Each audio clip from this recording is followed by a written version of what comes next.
Good morning, everybody. Welcome back again to our final day of Earth Day Berks 2021. This morning, we have some pretty awesome people joining us, and we are going to talk about hemp in Pennsylvania.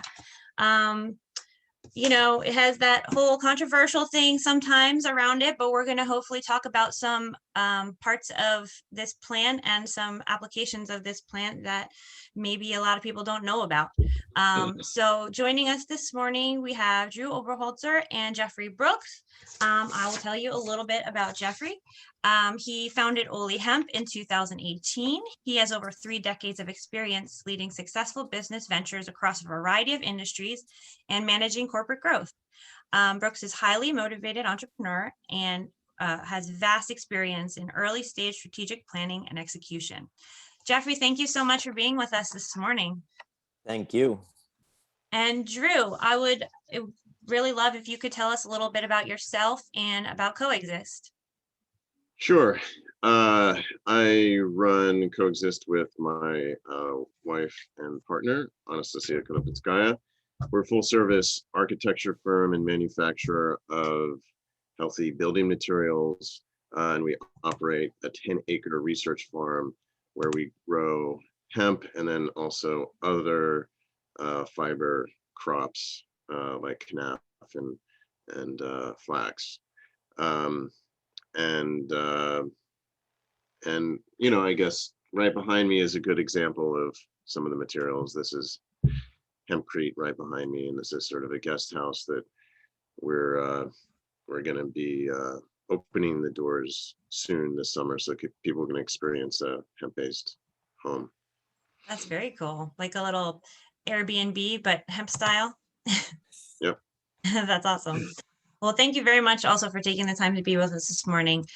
So I wanted to open up a little bit first and talk a little bit about the agricultural side of hemp. If you guys wouldn't mind talking a little bit about the crop itself, and maybe a little bit of the history of it and, some of the growing practices that are happening right now in PA. Sure, I can sort of launch into that. We're sort of entering our 3rd year since the passing of the Farm Bill, and everyone's sort of learning what some of the best practices are in Pennsylvania and then regionally within certain parts of Pennsylvania. From my own experience, it seems like it's better for certain varieties, it's better to plant earlier than later. Many hemp plants are light sensitive, so they may flower early if you plant late. But to get into some specifics, the first 2 years we planted our hemp June 15th. This year we actually planted April 15th. And I just walked into the field this morning and it's coming up. We got some rain last night, which was really important. So hemp, it seems like can tolerate frost, so you can actually plant earlier, and it gives you some time to even get another crop in for your rotation. So we're growing exclusively for fiber and hurd. So we're growing fiber varieties. One of the challenges for all hemp farmers in the US and in Pennsylvania is that all the seed varieties are coming from Canada, Europe, Eastern Europe. And so we're trying to figure out which seeds can be adapted for Pennsylvania. And so that's a bit of a learning process. And then, trying to figure out how do you harvest it? When do you harvest it?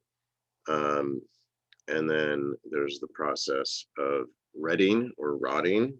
So you cut it down and, between the bast fiber, the hemp plant is composed of bast fiber and hurd.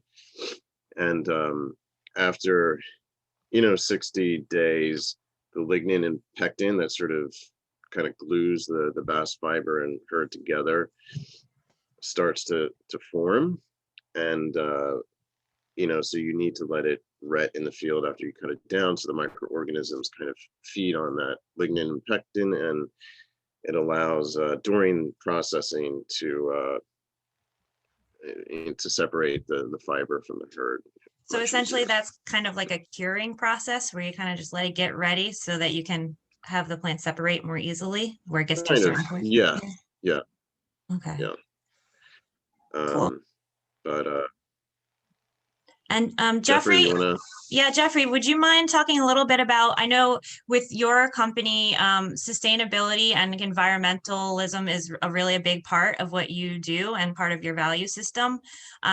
Can you talk a little bit about how, hemp as a crop helps restore the environment, and a little bit maybe about soil health and things like that? Well, we know for sure that over the last 70 years, we've cut down 80% of the forest in the world. And so that has to stop immediately. So by bringing the hemp back into play, 1 acre of hemp is equal to 4 acres of forest of trees for a growing period of maybe 20 to 50 years. Wow. So if you just think about that number in itself, how important it is to bring back the hemp as a sustainable crop, because it's a necessity. I mean, right now we're going into a period that we've cut down almost 80% of the forests in the world, which is, if you think about that in 70 years, that's unbelievable. So if we continue along this line in another 5 or 10 years, what are we going to have left? So the first thing that's really important is that we need to start growing as much as possible. And like Drew mentioned, I mean, it's if you were to build hemp homes, which is breathable, it won't have any rodents. You don't have to worry about anything growing and getting through the surface. His house will probably be able to sustain around the 70-degree temperature year round without much energy, which is another huge benefit for going with the hempcrete. And what he's doing is incredible, to be able to start to build, hempcrete homes that are going to be that are going to last. I mean, you build a house out of wood today, it's 3 times the cost, and the houses are lasting 5 years, and they start to crack, and the walls start, you have terrible problems in a house in 5 to 10 years. So what's happening with the hemp is very sustainable, and it's probably the most important thing that we can actually be doing. As far as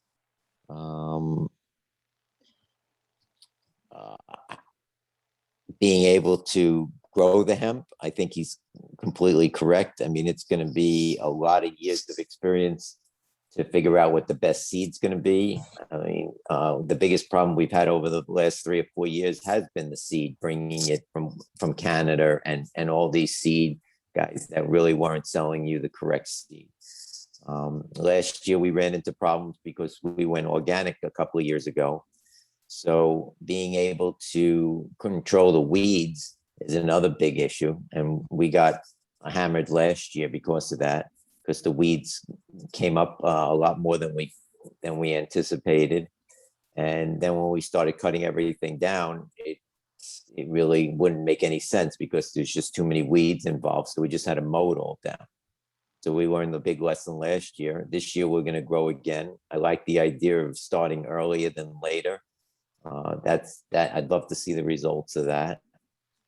We grew winter wheat this year, just as a cover crop, and then we're going to see what happens when we come back on the other end of it with the hemp this year. So there is a tremendous amount of research that's being done by independents like myself and Drew, And, over the next 4 or 5 years, we're really going to have a very good idea of how to grow it, how many pounds per acre, what the nutritional value, when we need to add the water, when we need to take away the water.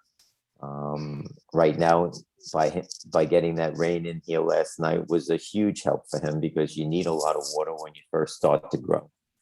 So that's actually a very interesting idea to grow earlier, because you are getting a lot more rain during April. So I like what he's doing with that. Yeah. Drew, can you talk a little bit more about using hemp as a building material and how that idea kind of came about and how you got into it and how it's progressed over the years that you've been working on it? Yeah, so Anna and I were living in Los Angeles, started a company building accessory dwelling units, guest houses, and single family homes. And we were looking for, some prefab options. And we kept on running into petroleum-based materials. They might have great performance, but they're not necessarily healthy. The indoor air quality isn't necessarily the best. They off gas, they have VOCs, and they're not good for the environment, other than being energy efficient. So we came across hemp as a building material and just kind of did a deep dive. And this is about a year or two before the Farm Bill. And, we just saw that, it was a great opportunity, to explore. We tried to permit a hempcrete building in Los Angeles, which for all intents and purposes is probably the hardest place to get anything permitted. We didn't end up getting it permitted, but to make a long story short, we saw an opportunity to buy a small farm in Pennsylvania, which that's where I'm originally from. And we just wanted to create kind of an environment to create a seed to structure proof of concept kind of supply chain to really understand the entire process, so we could bring something like these building materials to market. So that's what we did. We learned a lot through the whole process, but we started off, we built with Cameron McIntosh, the Marchand, hemp house on wheels in our barn. And we thought the best way for people to see this stuff is to take it on the road and expose it to as many people as possible. Because when people hear hemp as a building material, I mean, you hear, can you smoke it? I mean, like, there's all these, there are all these sort of misconceptions. Right, absolutely. But when you see it and touch it and experience it, people get it and they kind of fall in love with it. So, that was very, very powerful. And then we started creating our own materials. So we're actually creating the first precast hemp block in the US, Wow, that's awesome. locally in Reading. And so we're pretty excited about that. And that's fantastic. Congratulations. that's one of the methods that kind of allows it to scale, along with sort of the spray on method. But as a material, it's pretty amazing. I mean, it's essentially just insulation, but it's a little more than that, because it replaces, we look at it as a wall system. So it replaces your house wrap, which is Tyvek, and we sort of perceive that as wrapping your house in plastic.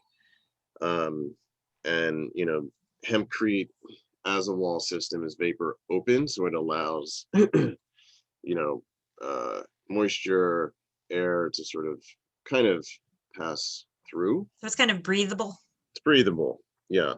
But it's we still have to do a complete life cycle assessment on this, but it looks to be based on some of the European models, carbon negative. And, at the end of the life cycle of the material, you can just compost it. So, the construction industry is infamous for contributing tons of waste. And, this material being, compostable is incredible. So, but the wall system, it's essentially just hempcrete, which is composed of hemp, lime. Some people use natural cement, and some other minerals and water, and that's it. And it's, the acoustic qualities are amazing. It's antimicrobial, because of the alkalinity. It's mold and mildew resistant. Yeah. Insects don't mess with it because it essentially burns them. The energy efficiency is incredible. Yeah, I mean, it's almost There's really no reason why everyone shouldn't be using this as a building material. Exactly, There's yeah. all these benefits, Yeah. and it's just that it's so new and kind of people don't understand it. So you're really trying to do a lot to educate and raise awareness, which I have actually seen your hemp house on wheels. It's pretty awesome. I think it's great that you guys, from the very beginning decided we need just to get this out there and show people what it is and what it can do. So that's awesome that you're doing that work. Well, even this winter, before the winter, we have 35,000 foot barns here, and there's a tremendous amount of rain that comes off of those barns, and that water just pours down. And basically, we use the hemp to actually direct the water to the sewer systems. So, I mean, not only does it work for construction, but you could take that and put it on stone roads and balance the hemp in a certain way, and you can direct the water any way you want it, and it doesn't move. It stays permanent. So it fills potholes. There's just so many benefits to it that people don't even get yet, and the sustainability of it, the strength of it is beyond. And everything that Drew just said about the antimicrobial and the other things that he just mentioned about it are all 100% correct. Yeah, Jeffrey, can you tell us a little bit about your product line at Oley Hemp is very expansive. Can you talk a little bit about some of the different aspects of your products and how they can help people? Yeah, so when we first started growing with the pilot program in Pennsylvania, we've grown, I'd say, about 600 or 700 acres already of hemp. Wow. And we really thought that a lot of industry would be looking for the fiber and the herd to figure out what to do with it. And that really hasn't happened yet. It's still very slow in that process, that people willing to buy the herd and the fiber. We've developed decortication equipment that we can do it about 98%. We can separate the herd and the fiber. And then when we did that, we started to make kitty litter, small pets litter, chicken litter.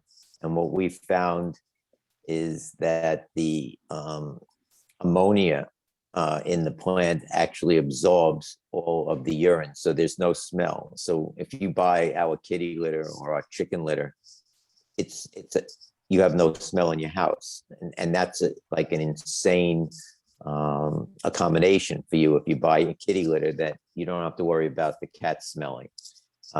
It absorbs 7 times more than clay or any of the wood products. So for what Drew's doing with his houses, it's all breathable, so that the house is actually absorbing all the moisture and releasing it when it needs to. So that's another huge benefit for what he's doing with the hempcrete. So all of these things put together, we started to just build our own product lines out. Then we found out that we had a tremendous amount of dust that was coming off of the fiber in the herd. So we started collecting that with dust collectors. And we were looking at it and we're saying, this has to be good for something. Right. And then we started making soap. And the soap takes grease off your hands like no other soap in the world. Plus, it's all biodegradable, no chemicals, and basically your body is a sponge. Everything that you put on your skin gets absorbed into your body. So by telling somebody that they're taking CBD and inject, in tinctures and putting it under their tongue, it's almost the same thing as if when you put this CBD on your skin, because your body is absorbing it into your body. So that's why we started with the salves with the CBD in it. We started doing roll-ons with CBD in it, because everything that you put on your skin gets absorbed into your body, and the body needs the cannabinoids. Because if you look at THC or you look at CBD, that stays in your system for weeks.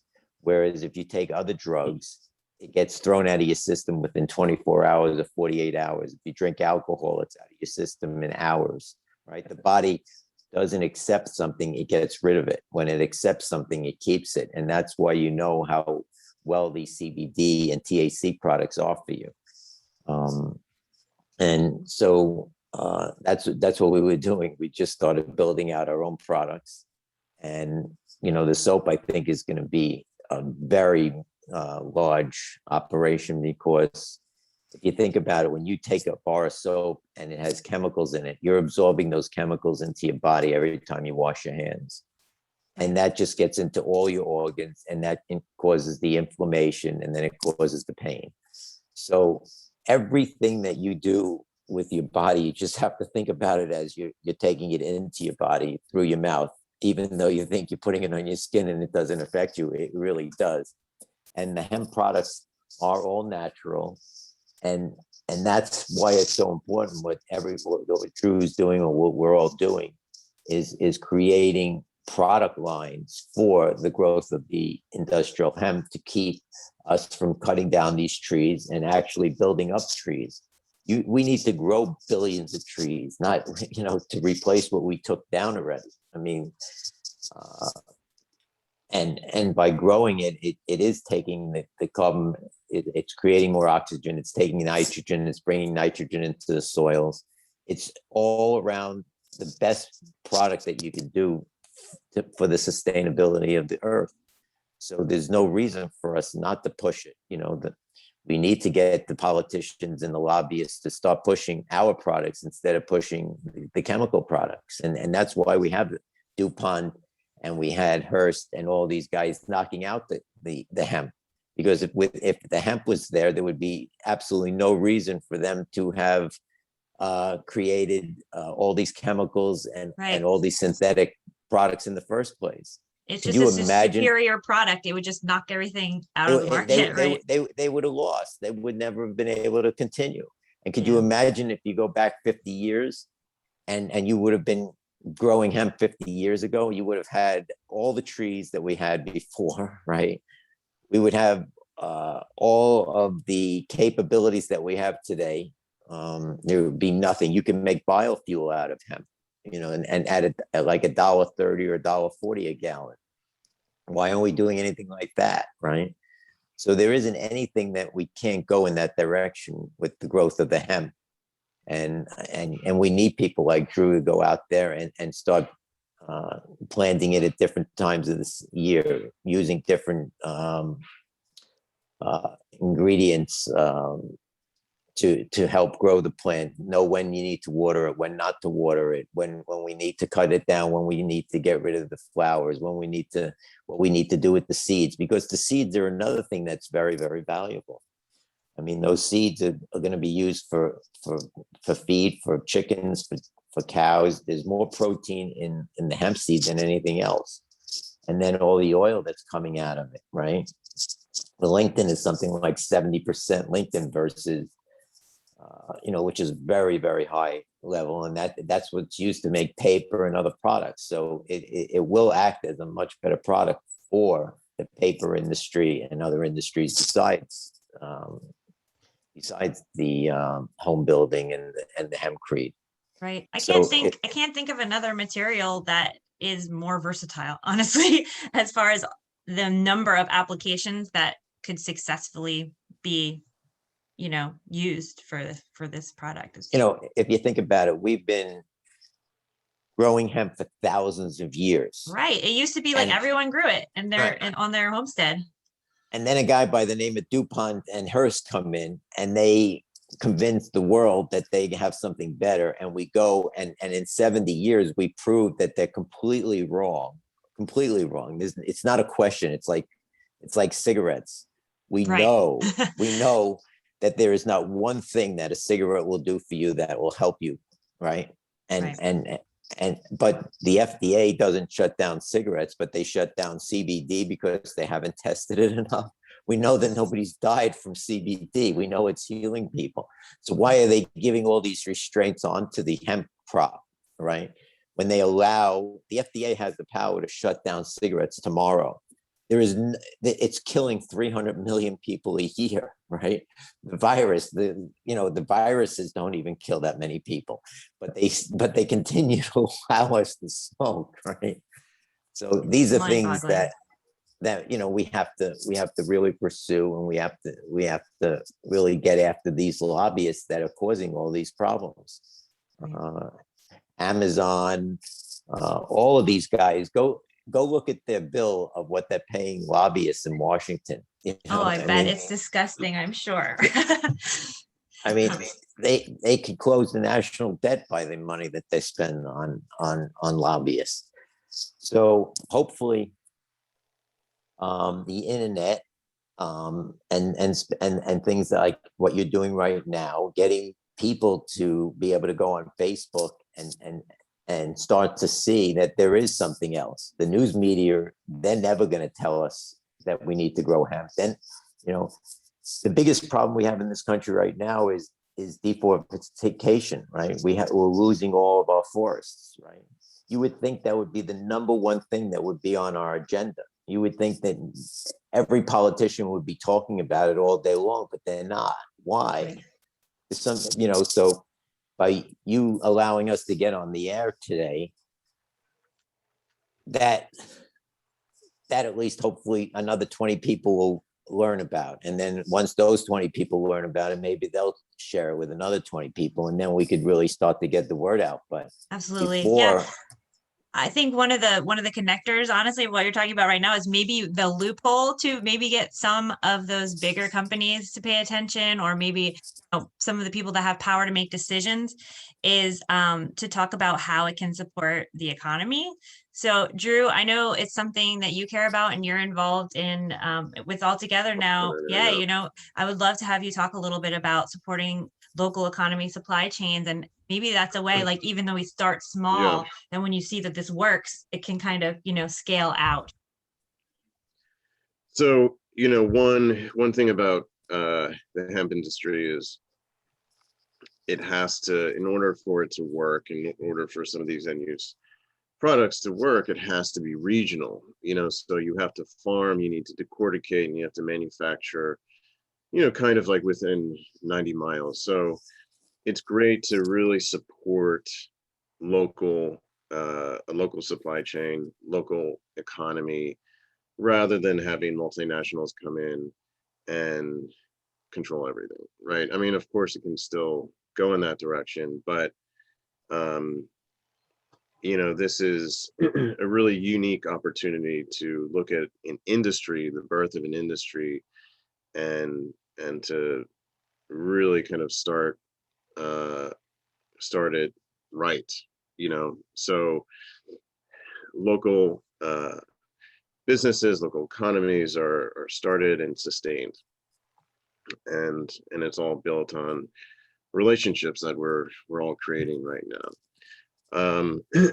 So that the farmer wins, the processor wins, the product developer wins, and the customer wins as well.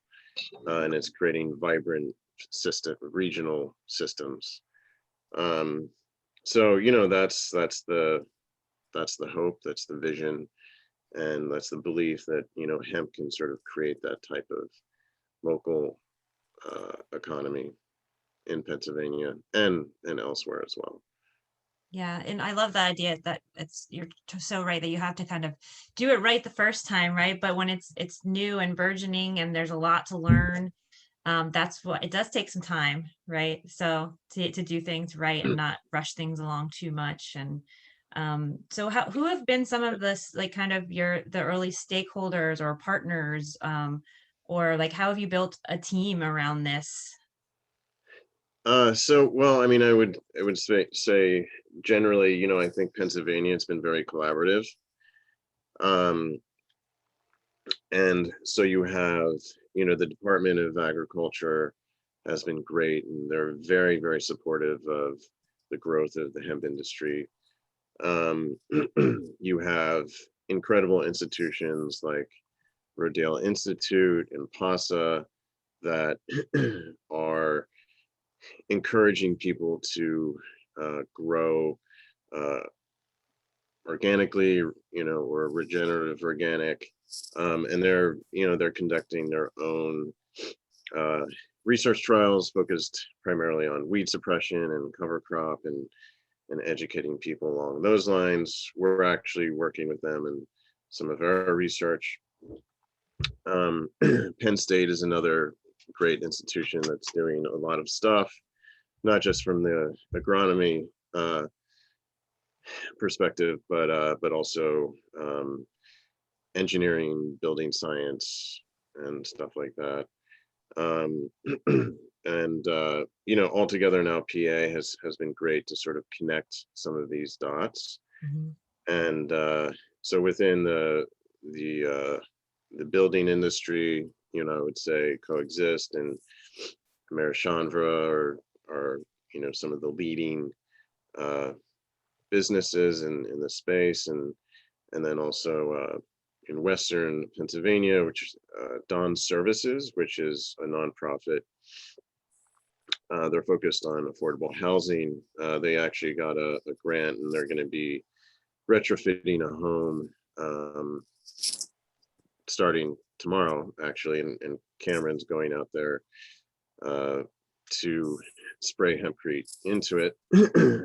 So it's sort of going to be a case study and an example of how you can incorporate hempcrete into affordable housing. And this is in Newcastle, Pennsylvania, and Dawn Services. They're also growing hemp. They want to ultimately create a decorticator out in Western PA to service that area. And, so they're really a great force. There's so many different people to mention. There's certainly a lot of people in the CBD space. And, I don't know, Jeffrey, do you have any, of course, what Jeffrey's doing. Yeah, I think from what I've learned and the people that I know in this space, concerning hemp, it seems that it's unlike a lot of other industries, maybe because it's so new and because of a lot of the applications, and that seems very collaborative. Like everyone is kind of talking to each other and supporting each other and say, this is what's happening with me, how's it going with you, and sharing information and resources. And Yeah, um, I think, it's the industry is so new and early that we have to do that. If we don't, it will fail. People get too competitive. But also, I think a lot of people who have entered the space, they're not doing it just to make money. They're also doing it because they want to make a better world. They want to help the earth. They want people to be healthier. healing, yeah. So there's that other element, so you're just having a different type of entrepreneur or person, sort of coming into the space. Yeah, typically in our Make a society, those positive. aren't the first reasons people normally start a business. Yeah. Well, I personally feel that this is the beginning of an industrial revolution. I mean, there's no way. I mean, if you look at what the prices of lumber have done in the last 3 months or even 6 months, and building material has just skyrocketed through the roof. So that makes his projects worth that much more. And it's not just for the money. It's exactly what he was saying, the sustainability of being able to create an environment in your house for, if your kids have allergies, all of a sudden these allergies are going to disappear because these houses are breathable and they're sustainable. And the hemp itself is so strong. There's no other material that you could say is as strong as hemp. So once big industry starts to really get behind it, it's like in the automobile industry. If it wasn't for Elon Musk, we wouldn't be driving electric cars now. I mean, the car industry kept it away from us. They thought that Elon Musk was going to fail and that the electric car was just going to go bye-bye, and it didn't. And within 2 years, you have every major automobile company producing what they consider to be the best electric vehicle that 3 years ago they said wouldn't exist, right?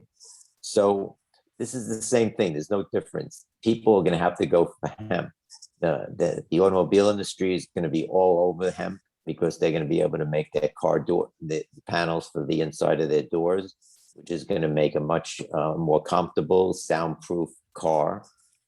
So it's going to be more beneficial in manufacture of cars. I believe that you could probably make the frames out of the hemp once they learn how to use it properly, because I think the hemp is much stronger than steel, and they will be much lighter also. I mean, we make, for instance, a 4-pound kitty litter bag, right? Can you imagine 4 pounds? That's replacing like 40 pounds of clay. Wow, So it's a good example. If you go into a store and you want to pick up kitty litter, you're picking up a bag for your house that's 40 pounds, right? Right. With hemp, you walk into a store, you pick up a bag at 4 pounds and you go home and it lasts 2-3 weeks. Wow. I mean, in the chicken litter, we have the chicken litter in our chicken coops for over 6 months without touching it and not even moving it. There's no smell. It just absorbs everything. It releases it. It breeds. It does everything right. The chickens are healthier. The chickens get fatter. They're about 10% more weight from the beginning. When they were born to when they get to about a year, they gain about the average chicken would have been maybe 6 pounds. Now they're like 7 pounds. It's just so beneficial in every single aspect. So it has to come. There's no way that once these industries start to do what Drew's doing, once he starts building enough homes, then everybody's going to say, "Oh, I got to do that," right? I mean, it's just the starting point. You got to give him a lot of credit for what he's doing. Yeah, I mean, I think it's like you said, Jeffrey. I think it's just gotten to the realization hasn't happened yet, where there's still the resistance. So, and there's still the learning process. And once people understand what hemp can do and all its applications, hopefully it'll take off, and hopefully it can maintain the integrity of all of the reasons that it's starting once that happens. You just have to remember. Oh, sorry. No, that's okay. Go ahead. You just have to remember, they've been growing hemp for thousands of years. It's only 80 years that we weren't growing it. It's almost hysterical that all of a sudden, that if you think about 1,000 years and then you take 80 years, I mean, it's like a blip. It's like it didn't even exist. So in 5 or 6 years or 10 years from now, nobody will even think of it. They'll make fun out of that, what we were doing, how stupid the world was at that time for actually doing what we did. We're going to look like one of the dumbest generations of all times by depleting the assets of the planet. I mean, that's what we're going to be remembered for history, is depleting the planet instead of embracing. Yeah. So it has to happen. A lot of work to happen. Yeah. We don't really have a choice anymore. It's not a choice. No. And you have people like Drew that are out there that are going to force it, and the same thing what we're doing here. We're building better products than what's out there in the market right now. And people are going to come for it, and people are going to start using it. And then once people get it, then that's going to be our competition. And competition is not bad. Competition is great because when everybody's doing something, then everybody wants it, right? The same thing. So I'm not afraid of competition. I embrace it. Yeah, and you're figuring out so many ways to use it. I feel like, if once it catches on, everyone can find their niche kind of in the hemp industry, right? I did want to remind everyone, I know we have some viewers, please don't be shy. We have our speakers here to answer questions. So we would love if you would chime in and ask some questions while we have Jeffrey and Drew here live. So please don't be shy. We'd love to hear from you, comments, questions, and then Risa can field those in for us. But Jeffrey, or did you have anything, Drew, on that last little I segment was just here? going to say, and education is, one of the most important huge. things because, humans are creatures of habit and Absolutely. routine and resist change. And, specifically in the construction industry, people don't like to change, what they've been doing for the last 50 years. So they don't. They need a little push or a shove or, to change their minds. So yeah, education and, in all sorts of different forms are, it's really, really important. Here's a question for you, Drew. So as far as hempcrete as a product, how does it measure up as far as cost? Because I know usually with environmentally or alternative energies or things like that, there's the resistance because there's a big commitment monetarily to change. Right. So how does that transfer over to what you're doing with material? That's, that certainly is we've been trying, we get that question all the time. And until more homes are built, we can sort of estimate, we say, 20% more than conventional construction. But, that also changes as lumber prices have doubled in the last 6 months. So maybe it's less. It's more, it's evening out weirdly. And then, it's very similar to solar where, you have energy savings in the long term that you don't have in conventional construction, or, you have an offset of medical costs because, you don't have asthma or you don't have all these other conditions that some of these homes actually create. And then also just in terms of upkeep, once you build it, it's pretty much going to last forever. It turns, the hempcrete essentially calcifies and turns back to limestone, basically. So, wow. And conventional construction. We've all done renovations and torn out the drywall and seen the thick insulation, and it's all moldy and there were mice and all sorts of things. So, conventional construction doesn't last very long. So, so it is that investment. It's an investment, yeah. And it's a legacy thing too, where you can actually, hand it down to your kids and know that you're handing something down that isn't going to cost them a lot of money to upkeep down the line. Yeah, that's awesome. Risa, did you have anybody that have some questions on? Yeah, I have a question. Oh, sure. These programs are fascinating.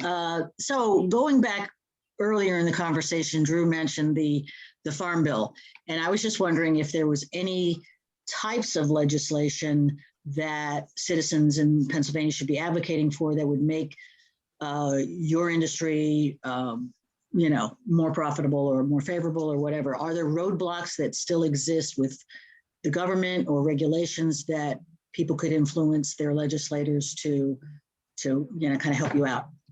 There's certainly regulation, for people who are producing CBD and stuff like that, but a lot of that's very much related to the FDA and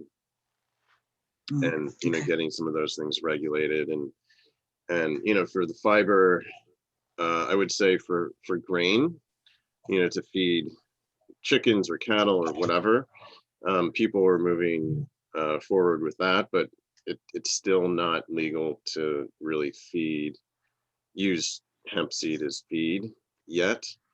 It's moving that direction. So I would say, people supporting that. In terms of the other stuff, I mean, there really aren't, they're really just barriers in the supply chain. The big bottleneck is the processing, I would say. Jeffrey, can you speak a little bit to Reese's question? Because I know you have a line of CBD products. So how has that been navigating that, and all the red tape you've had to go through to get those products out to consumers? What does that look like for you? Okay, so the FDA has a lot of requirements, and basically we follow every single one of those requirements. What we're doing now is we're putting our lab results on a barcode that's on the product, so anyone that buys our product could actually click on the barcode and they could see exactly where the oil was made. So you could show the labs that we use and the third-party testing for the CBD to make sure that it's as pure as it can get. We don't bring any oils in from China or anyone else. That's why we make all our own oils. We grow it organically in Oregon. The industrial hemp we do here in Pennsylvania. So we are. It's a lot to do, but I think it's a necessity that people do test to see where all of their oils and the ingredients in all their products are coming from. And so I think if you just continue to go along with, monitoring what the newest laws are for what we need to do, we'll be just fine. Yeah, I think that transparency aspect is really important. Not only to, make sure you're telling the bosses that you're doing things right, but also to the consumers who are really, concerned about the sourcing. And so that's great that you have that, offered that ability for people to really go deep and see where everything's coming from and test the quality. And I just wanted to add one thing. I live in a house that was built in 1850. It's a stone house. Okay. I haven't done anything to this house in forever, right? This house is 200 years old, right?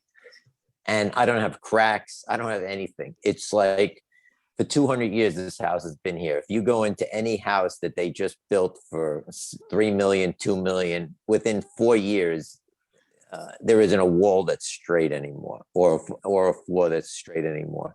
So by bringing back the hemp and building these hempcrete houses, it's going to change. You're going to build a house that will be sustainable from one generation to another, and that is a huge value. Think about it. If your maintenance on your house goes down, right, and if say you were to use solar energy on the house that Drew's building, right, you don't need as much sunlight to control the temperature in that house because the hemp is doing its job. So solar energy will work absolutely beautiful in his environment, or other ways of creating energy for it. So if you just go down the list of what's going to happen, is there are no negatives, right? There's just not one negative of what we're doing with this crop. And there's a possibility of reversing, the construction industry from being one of the biggest producers of carbon to being one of the biggest sinks. Yeah. And that impact would be revolutionary. Absolutely. And Drew, I didn't want people to get the impression that that your product is specifically just commercial. I know you're just launching a DIY kit, kind of like a backyard kit for offices and things. Can you talk a little bit about that? Yeah, so we've built a lot of guest houses and single family homes and stuff like that. But then with COVID, with everyone working remotely, including ourselves, we're like, wow, we really, we have 2 kids, and we really need kind of our own space Yeah. to do work. And a lot of people, especially in cities, they bought land and want to build cabins or something like that. So, we thought it'd be a great idea to create a kit to build your own out of, it uses timber frame, and some mortise and tenon, and then your choice, you can either use hemp pad insulation or hemp block, or you can do cast in place hempcrete yourself. Like, we'll supply you all the materials. So we view it as almost like, your own individual sort of barn raising, and then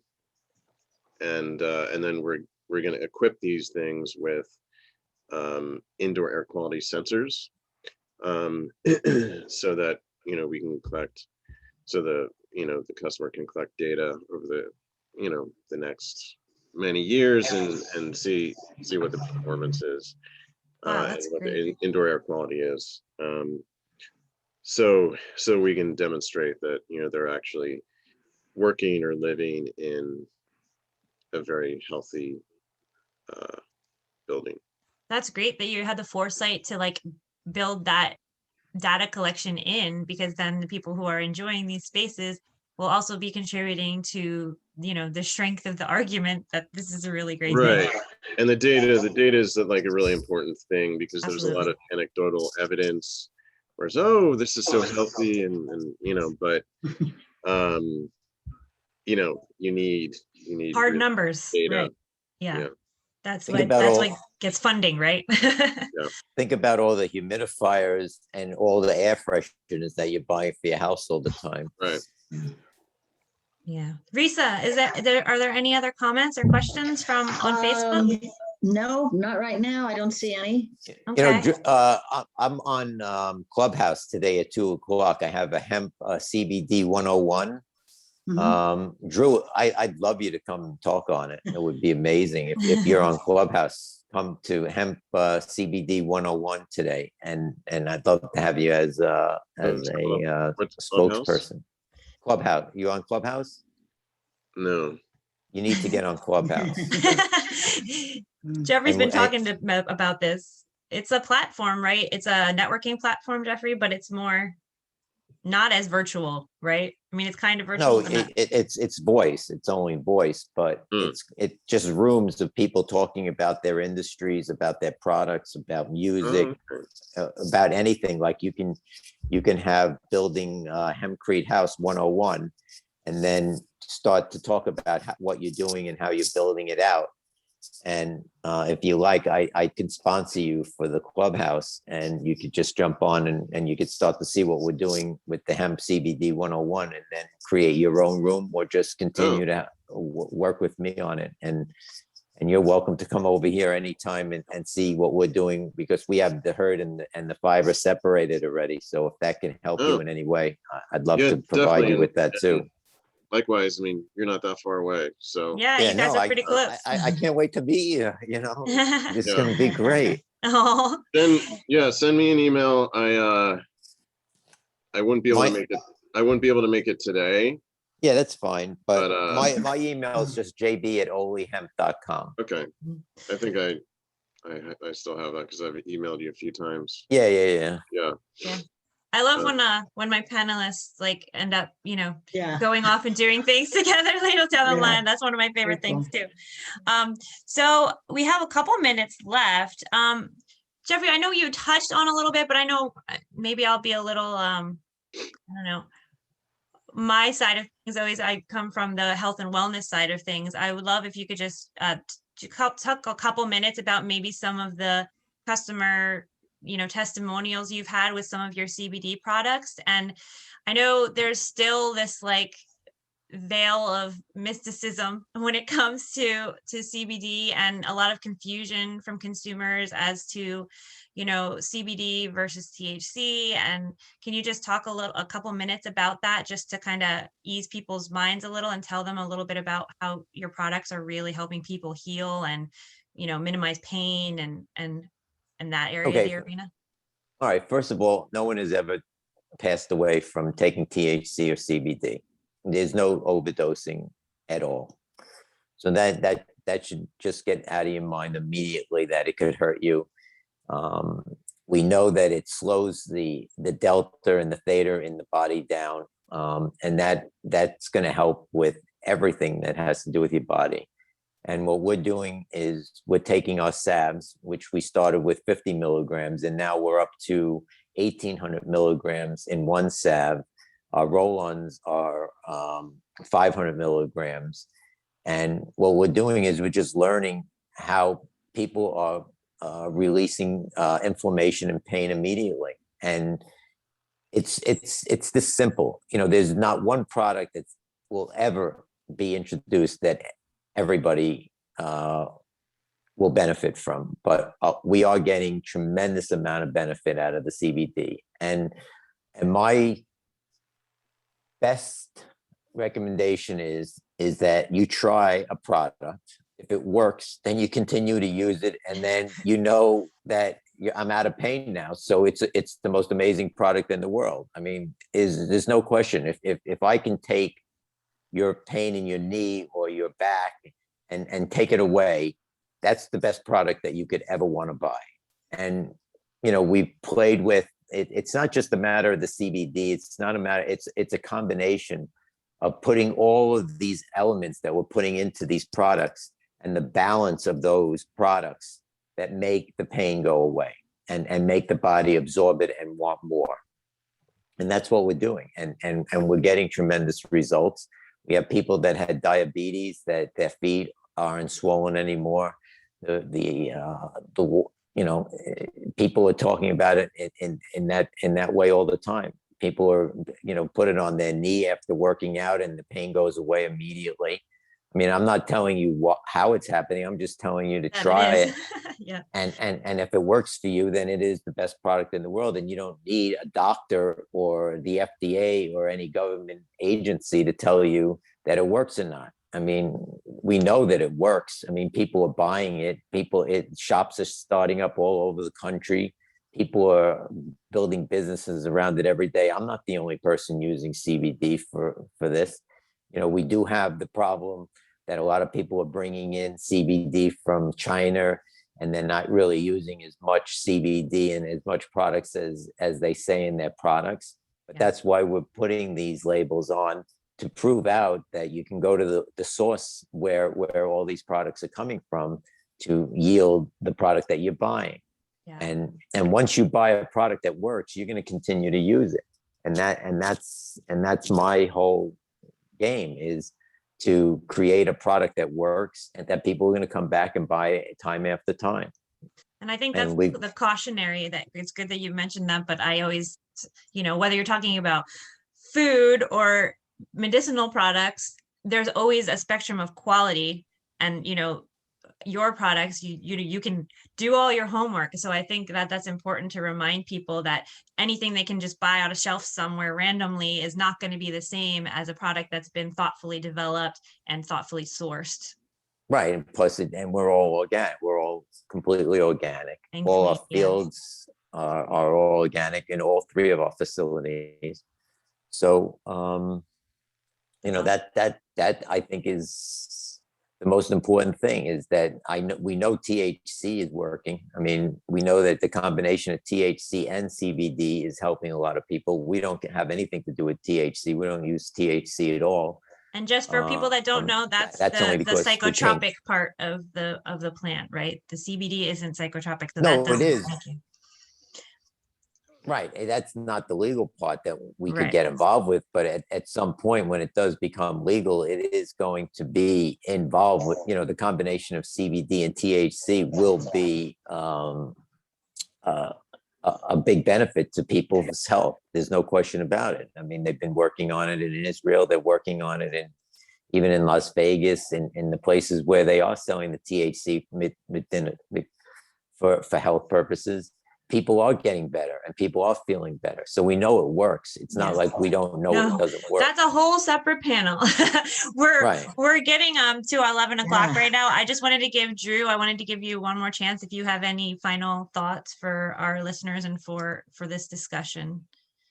Uh, no, I would say, you know, anyone who's interested in learning more, just reach out. You know, I'm will you provide information, or you can just email me at Drew, DREW at COEXIST, COEXIST.build, BUILD. Wonderful. Thank you. And Jeffrey, you already gave your email, I think. So Yeah, I JB at oleyhemp.com. yes, both of you have been wonderful sources of information. Is there anybody else, Risa, that had any last minute questions? I know we're gonna go over here. No. Okay, then I will thank both of you so much for sharing your time and expertise with us, and encourage anyone that wants to know more to contact these guys directly, because that's the best source to go to. But thank you guys so much for being here. Really appreciate your time and energy this morning, and we'll stay in touch. Thank you very much. Thanks so much. Yep. Thank you guys so much. Have a good day. Bye. Bye. Bye.